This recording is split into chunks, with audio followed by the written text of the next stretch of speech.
Kua whakapuaretia mai te marae hō o te kuratini o Waikato, i reira a kiingi tūheitia hei whakatairanga ake i te rā.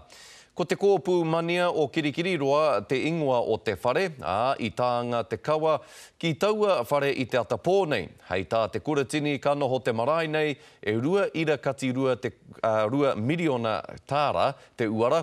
Hei tūranga waiwai mō ngā tauira Māori me rātu tauira o te kuratini. Kei roto i te wharenui e tahi whakairo hou nā Warren McGrath i whakairo, he tauira o mua aia o te kuratini.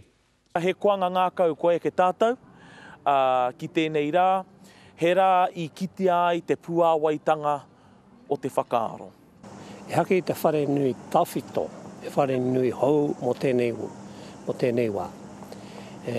Katai ka whakai te kaunihera kia hanga he whare kai, me te tehi tari.